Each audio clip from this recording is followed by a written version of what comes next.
Hey guys, it's DJ from Top Deck here with a deck profile for the new Dragon Roller deck from the new Yu-Gi-Oh set. We have the big dragons. We have 3 Tempest Dragon Roller of the Storms, 3 Redox Dragon Roller of Boulders, 3 Blaster Dragon Roller of Infernos, and 3 Tidal Dragon Roller of Waterfalls. These guys are all insane. They each have 2 effects that are basically the same and then 1 unique effect. All of them can be special summoned from your hand or graveyard by removing either 2 dragons or cards or monsters of the same type as them. So fires for him, winds for him, earths for him, and waters for him. When each of them gets removed from play, you can search for a dragon of the same type as them.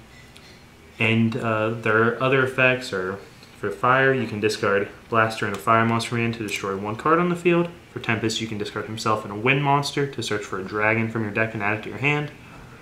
For Redox, you can discard himself and an earth monster to special summon a monster from your graveyard. And for Tidal, you can discard himself and a water to discard 1 dragon from your deck to the graveyard. You can use only one of their effects each turn and can only use them once per turn. At any rate, these cards are still absolutely insane, and if you're playing dragons, you should definitely be playing 3 copies of each of them. Moving on, next part of our engine is the baby dragons. We played 2 Burner Dragon Roller of Sparks, 2 Stream Dragon Roller of Droplets, 2 Lightning Dragon Roller of Drafts, and 2 Reacting Dragon Roller of Pebbles. These guys let you discard themselves and either a monster of the same attribute or a dragon type monster to special summon the corresponding big dragon from your deck. You should be playing at least 6 or 7 of these guys. Most people are going to play 2 of each, 8 like we're doing here. They just set your engine up, get everything moving, put a level 7 in play for you to make some crazy Xyz with. Not too much else to say about them though.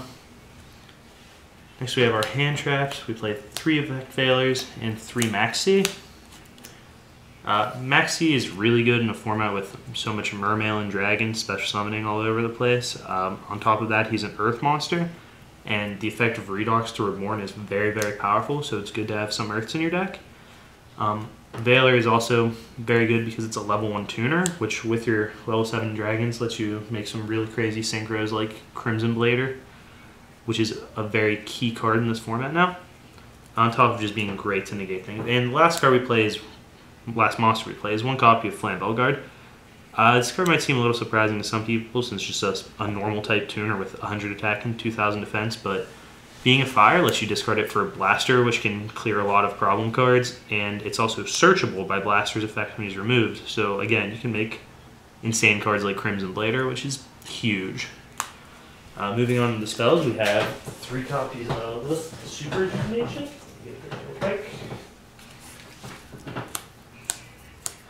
This is one of the most insane cards in the deck. What it does is at the end of your turn when you play it, you can draw a card for every dragon type monster you discarded or tributed.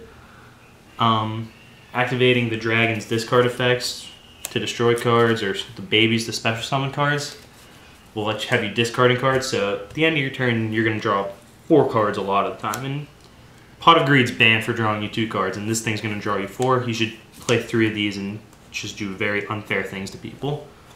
The next card we play is 3 Gold Sarcophagus. Gold Sarc is great because when you Sarc for one of your dragons and remove from play, it sets off its remove from play effect. So basically that acts as a reinforcement of the dragons. You just remove your guy and search for whatever baby or big dragon you want. And on top of that, in 2 turns, you get an extra one to your hand. Plus in some situations you need Heavy Storm in that matchup or something like that, and you can Sarc for it. But it's a great card. You should try to fit 3 into your list when building this deck. Next up is Sacred Sword of the 7 Stars. Lets you remove a level 7 monster from your hand or field to draw 2 cards. Just like Sarc, it sets off your big dragons when you remove them, so you end up drawing basically 3 cards instead of 2. It's a really good card to have in your deck. It's not necessary, so if there was some sort of tech you wanted to fit in, you could get away without playing it. I would definitely want to play at least 1 copy. You can only use 1 per turn, which is not a real drawback. You still got to draw 2 cards and search for 1, so it's a pretty sick card. Then we play Monster Born and Heavy Storm. Notable card that's not in here is Dark Hole. Dark Hole's great, obviously it's Dark Hole and no one will fault you for playing it. You could easily cut one of the swords in this list for 1 even. But in the format right now, it doesn't do as much as it has in the past. Sometimes against mermails it does too much too late, and against dragons you kill 2 Dragosac tokens while they still have a big guy ready to make more tokens and pop more cards next turn. So it's not as good as it has been before. That's it for the spells though. Oh, that fell behind the tracks. We also play Book of Moon. This card is really good because it can turn off that Dragosac I just talked about and force through your effects through things like Effect Veiler, while also just changing positions and just being a great, really versatile card. I would not play a deck without that card right now. And our traps are 2 breakthrough skills. This card's really good right now. It can be used offensively and defensively to, you know, shut off things like an Abyss Gaius or Abyss Dweller during your turn, and during your opponent's turn, stop their pushes with their Megalos or Big Eyes or anything. It's just an insane card right now. I would really like to be playing 3, but I didn't get a chance to fit another one in. You guys should definitely play this card in this deck.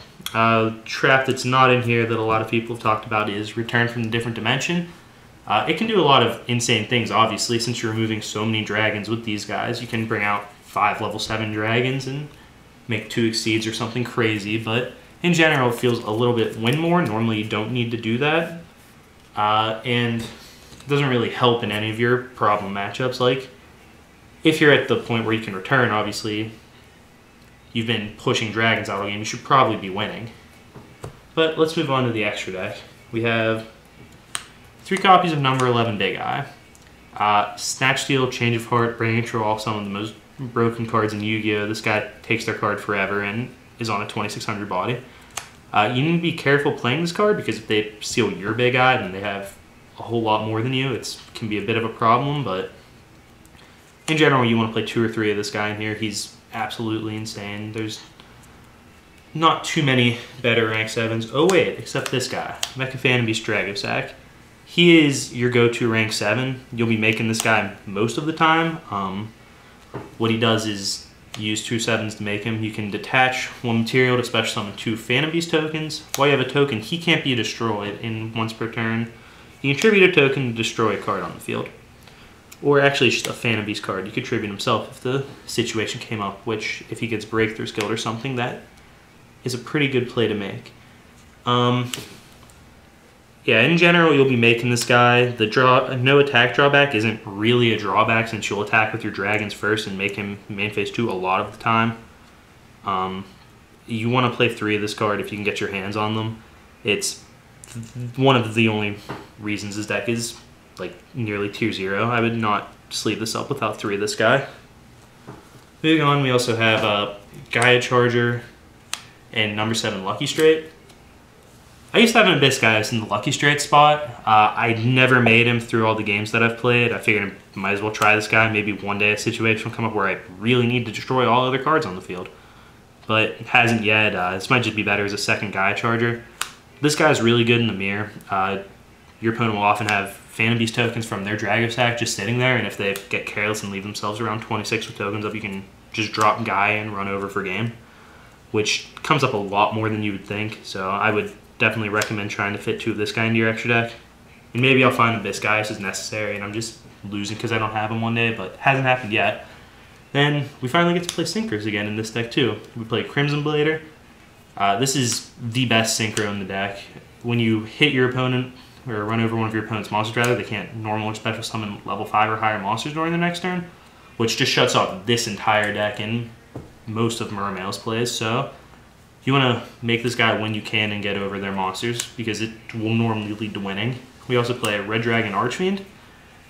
This guy clears out all their Dragosac tokens when he attacks, so that's a big deal. He's also a dark monster over 3,000 attacks, well, over 2,500 attacks, so you can sacrifice him for Eradicator Virus out of the side against Spellbooks, which is kind of a big deal.